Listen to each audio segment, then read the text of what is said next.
A very glorious morning to you all. Welcome to Anusandhan Commerce classes. Today we are going to deal the topic comparative statement by Ajay sir. There is a good news that Anusandhan Commerce classes going to hail the online classes. To join our online classes, contact us on our phone number. The number is given in description box, so move ahead. But as usual, don't forget to like this video, subscribe our channel, share this video to your friends, press the bell icon to get all notifications of our upcoming videos. Thank you and have a nice day. Hello students, welcome to अनुसंधान commerce classes. हम आप लोगों के लिए YouTube video लेके आए हैं। आपके उज्जवल भविष्य की हम कामना करते हैं। जो विद्यार्थी कुछ नहीं पढ़ा है वो विद्यार्थी भी अगर हमारी टॉपिक को पढ़ेगा तो मुझे पूर्ण विश्वास है कि एग्जामिनेशन में अच्छा मार्क्स पाएगा क्योंकि हम हर चैप्टर का लगभग सारा टॉपिक डील कर रहे हैं। सारा टॉपिक अपने वे में आपको बता रहे हैं क्योंकि ये ऑनलाइन है, ऑफलाइन तो है नहीं, लेकिन फिर भी हम कोशिश कर रहे हैं कि आप लोगों को ज़्यादा से ज़्यादा समझा पाएँ।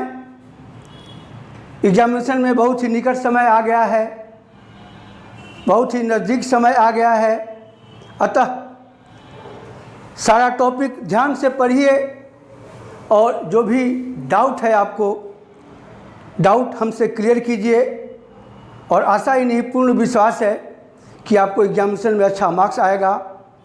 अब हम अगला टॉपिक जिसका नाम है टूल्स फॉर फाइनेंशियल स्टेटमेंट, वित्तीय विवरण का उपकरण। तो फाइनेंशियल स्टेटमेंट के एनालिसिस के लिए ध्यान से दीजिएगा।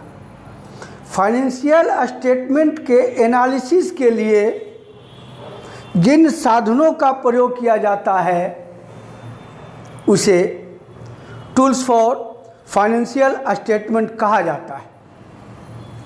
यहाँ पे इस चैप्टर में आपको दो टॉपिक पढ़ना है और जो बता रहे हैं हमें पूर्ण विश्वास है कि आपको समझ में आएगा और एग्जामिनेशन में क्वेश्चन बन जाएगा।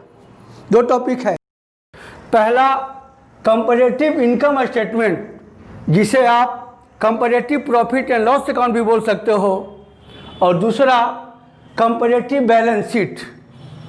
ये दोनों का परफॉर्मा हमने पिछले चैप्टर में बताया था और हमने ये भी बताया था कि याद करना ज़रूरी है क्योंकि बिना याद किए ये क्वेश्चन नहीं बनेगा। इस परफॉर्मा को माइंड में याद कर लीजिए और क्वेश्चन अपने आप इजी वे में बन जाएगा। अब हम कंपैरेटिव इनकम स्टेटमेंट बनाने जा रहे हैं। ये पार्टिकुलर्स नोट्स नंबर, नोट अगर होगा तो नोट्स लिखा जाएगा। ये 2019-2020 इंक्रीज या डिक्रीज, परसेंट इंक्रीज या डिक्रीज। क्वेश्चन है ये 2019 का 2020 का फिगर दिया है। कंपैरेटिव का मतलब होता है कंपेयर करना, मिलाना। 2 साल के जो आइटम होते हैं उससे तुलना की जाती है कि इस साल प्रॉफिट कितना बढ़ा, सेल कितना घटा, यानी तुलना की जाती है, उससे ही कंपैरेटिव इनकम स्टेटमेंट कहा जाता है।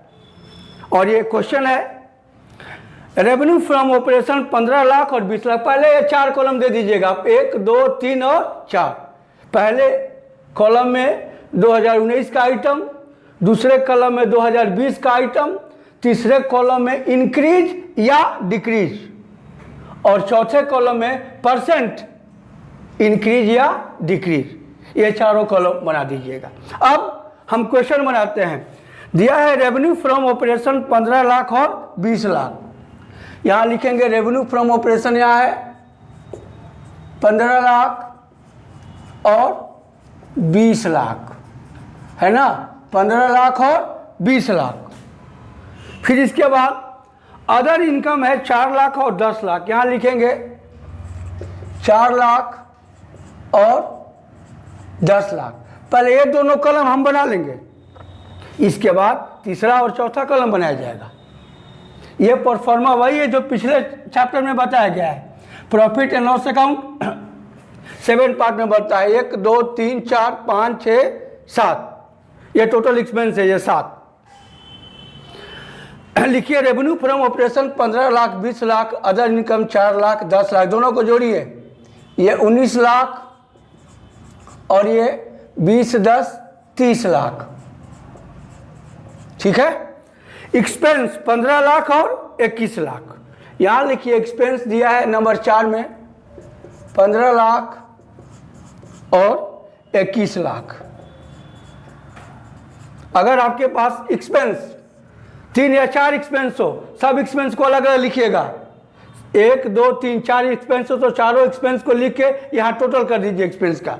यहाँ पर केवल एक ही एक्सपेंस दिया है, इसीलिए हम एक ही लिखा है। या इसका अब एक्सपेंस का टोटल हो जाएगा 15 लाख और 21 लाख। अब इसमें से टोटल इनकम में से टोटल एक्सपेंस को घटा दीजिए। देखिए यहाँ पे 5वां नंबर दिया है, प्रॉफिट बिफोर टैक्स 3 माइनस 4। 3 में क्या है टोटल इनकम और 4 में क्या है total expense. 19 lakh minus 15 lakh कितना हो जाएगा 4 लाख, और 30 लाख माइनस 21 लाख कितना हो जाएगा 9 लाख। इसके बाद 6वां कॉलम में है इनकम टैक्स। क्या है इनकम टैक्स, तो इनकम टैक्स दिया है 50%। किसका 50%, 4 लाख का 50% 2 लाख, और इसका भी 50%, 9 लाख का 50% 4.5 लाख। 4 लाख में 2 लाख माइनस 2 लाख बचा और ये 4.5 लाख बचा। यही 7 पॉइंट में बन जाता है इनकम स्टेटमेंट। ये तो इनकम स्टेटमेंट बनाना है हमको, पिछले चैप्टर में भी हमने बताया था। अब आइए कंपेयर करना है इंक्रीज या डिक्रीज। अगर पिछले ये बेस ईयर की तुलना में इस साल अगर बढ़ेगा तो इंक्रीज, घटेगा तो डिक्रीज। 15 लाख है और ये 20 लाख, 5 लाख बढ़ा कि घटा, बढ़ा। यहाँ लिखिए 5 लाख इंक्रीज, 4 लाख 10 लाख कितना बढ़ा 6 लाख, 6 लाख इंक्रीज। 19 लाख 31 लाख कितना बढ़ा है 11 लाख इंक्रीज। 15 लाख 21 लाख कितना इंक्रीज किया 6 लाख। 15 21 6 लाख इंक्रीज किया। यहाँ 4 लाख 9 लाख कितना इंक्रीज किया 5 लाख, और 2 लाख 4.5 लाख कितना इंक्रीज किया 2.5 लाख इंक्रीज। अगर मान लीजिए कि डिक्रीज हो जाए, 15 लाख है और ये 10 लाख हो जाएगा तो 5 लाख डिक्रीज हो जाएगा ना। तो डिक्रीज को किसमें शो कीजिएगा ब्रैकेट में, किसमें ब्रैकेट में। यहां लिखिएगा ब्रैकेट मीन्स लिख दीजिएगा negative item, negative item. Bracket का मतलब निगेटिव आइटम होता है या डिक्रीज होता है, शो कर दीजिएगा। और जहां भी डिक्रीज करता है तो ब्रैकेट में दिखाइएगा, बाकी सब वही। अब यहाँ पे ये चौथा कलम, तीसरा कलम समझ में आ गया आपको। अब चौथा यहाँ में लिख लीजिए 2.5 लाख इंक्रीज किया है, इससे तुलना कीजिए आप। अब चौथा कलम देखिए कैसे परसेंट निकालेंगे। पहला 5 लाख, यहाँ पे आप वर्किंग नोट बनाइएगा नीचे। पहला कितना है 5 लाख इंटू 100 बाई 15 लाख। इसी तरह सबका परसेंट निकालिएगा। Increase into 100 by base year, इसका ये इंटू 100 बाई ये इंटू 100 बाई ये इंटू 100 बाई ये, निकल जाएगा सब परसेंट। चौथा कलम यही होगा कि 5 लाख इंटू 100 बाई 15 लाख कितना परसेंट हो जाएगा 5 इंटू 100 बाई 15 लाख 33.33%। यहाँ लिखिएगा 33.33। 6 लाख इंटू 100 बाई 4 लाख, नीचे लिखिएगा 6 lakh into 100 by 4 lakh. 6 lakh into 100 by 4 lakh, 6 lakh into 100 by 4 lakh 150, 150। सबका वर्किंग नोट बना दीजिएगा ना आप लोग। इसी तरह बनेगा जैसे 11 lakh into 100 by 19 lakh, 11 lakh into 100 by 19 lakh 57.89, 57.89। इसका 6 लाख इंटू 100 बाई 15 लाख, सबका वर्किंग नोट बनाइएगा। 6 lakh into 100 by 15 lakh, 6 lakh into 100 by 15 lakh 40%। 6 lakh into 100 by 15 lakh 40%। 5 lakh into 100 by 4 lakh 5 into 100 by 4 lakh 125%। 2.5 lakh into 100 by 2 lakh 2.5 lakh into 100 by 2 lakh 125 और 2.5 लाख इंटू 100 बाई 2 लाख 125। ये परसेंट वर्किंग नोट में शो कीजिएगा।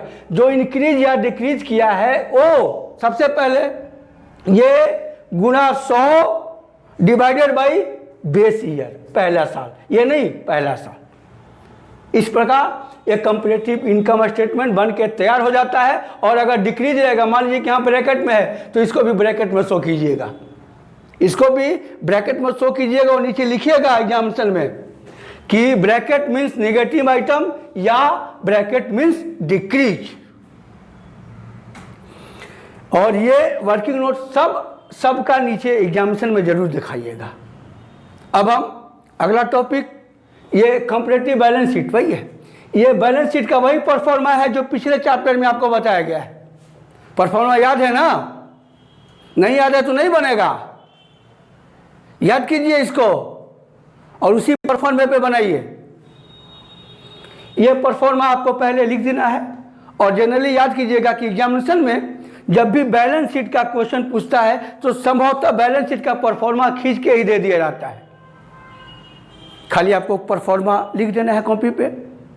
अगर नहीं लिखेगा तो याद करना जरूरी है ना, उसको याद कीजिएगा और इसी परफॉर्मे पर कंपैरेटिव बैलेंस शीट भी बना लीजिए। पहले ये 2 कॉलम बनाइए आप इसी परफॉर्मेट पे। देखिए शेयर कैपिटल 5 लाख और 10 लाख, यहाँ लिखिए। पहला में रहता है शेयर कैपिटल 5 लाख और 10 लाख, यहाँ लिखिए 10 लाख। फिर रिजर्व एंड सरप्लस 3 लाख और 2 लाख, यहाँ लिखिए 3 लाख और 2 लाख, 2 कलम बना लीजिए पहले। फिर 12% लोन, ये कहाँ होता है? Long term borrowing. क्या होता है लॉन्ग टर्म बोरोइंग? लोन या डिवेंचर? लॉन्ग टर्म लोन या long term debenture long term borrowing होता है। तो लोन है 5 लाख 8 लाख, यहाँ लिखिए 5 लाख और 8 लाख। इसके बाद करेंट लायबिलिटीज 2 लाख और 4 लाख, क्वेश्चन में है करेंट लायबिलिटीज 2 लाख और 4 लाख, यहाँ लिखिए करेंट लायबिलिटी 2 लाख और 4 लाख। अब इसको जोड़िए 5 3 8 5 13 2 15 लाख, 10 2 12 8 20 24 लाख। ठीक है, अब आ जाइए फिक्स एसेट्स 10 लाख 15 हज़ार, यहाँ लिखिए फिक्स एसेट्स 10 लाख और 15 लाख। इसी परफॉर्मा में बनाइएगा। Current liabilities, current asset 5 lakh और 9 लाख, 5 लाख और 9 लाख ऐड कीजिए। 10 5 15 लाख और 15 9 24 लाख। बैलेंस शीट दोनों इक्वल होता है ना, देखिए दोनों इक्वल आ गया, 15 15 24 24। अब आइए उसी तरह जो वहाँ हमने बताया था इनकम स्टेटमेंट में, उसी तरह यहाँ भी निकालिए इंक्रीज या डिक्रीज। 5 लाख और 10 लाख, कितना इंक्रीज किया? 5 लाख। 3 लाख और 2 लाख, अब देखिए इंक्रीज किया कि डिक्रीज किया? डिक्रीज किया। यहाँ पे डिक्रीज आइटम में मिल गया, ये 3 लाख है, ये 2 लाख हो गया, 1 लाख कम हो गया। यहाँ लिखिए 1 लाख ब्रैकेट में शो कीजिए। कहाँ शो कीजिएगा? ब्रैकेट में। डिक्रीज है इसीलिए ब्रैकेट में। 5 और 8 इंक्रीज किया 3 लाख, 2 4 इंक्रीज किया 2 लाख, 15 24 इंक्रीज किया 9 लाख। यहाँ पे 10 15 इंक्रीज किया 5 लाख, 5 9 कितना इंक्रीज किया? 4 लाख। यहाँ एक डिक्रीज आइटम में मिल गया, डिक्रीज कर दीजिए ब्रैकेट में। अब उसी तरह 5 लाख इंटू 100 बाई 5 लाख कितना हो जाएगा? 100। यहाँ 100 कीजिएगा आप। 5 लाख इंटू 100 बाई 5 लाख, क्या परसेंट? 100%। यहाँ 100। फिर 1 lakh into 100 by 3 lakh, 1 lakh into 100 by 3 lakh, 33.33, 33.33, 33.33। उसी तरह 3 lakh into 100 by 5 lakh. Working note जरूर बनाइएगा, जरूर बनाइएगा, अन्यथा नंबर कट जाएगा। 3 lakh into 100 by 5 lakh, 3 lakh into 100 by 5 lakh 60। 2 lakh into 100 by 2 lakh 100%। 9 lakh into 100 by 15 lakh 60। 5 lakh into 100 by 10 lakh 50। 4 lakh into 100 by 5 lakh 80। और यहाँ 15 9 15 24 9 लाख अभी इंक्रीज किया है, इंक्रीज किया है। तो 9 लाख इंटू 100 बाई 15 लाख 60। इस प्रकार कंपैरेटिव बैलेंस शीट भी बन गया। एकदम इजी क्वेश्चन, इजी वे में बनाना है। 2 कलम का तो फिगर एग्जामिनेशन में दिया रहेगा, यही 2 कलम निकालना है, या प्रॉफिट एंड लॉस अकाउंट हो या बैलेंस शीट हो कंपैरेटिव। अब हम अगले टॉपिक पर मिलते हैं।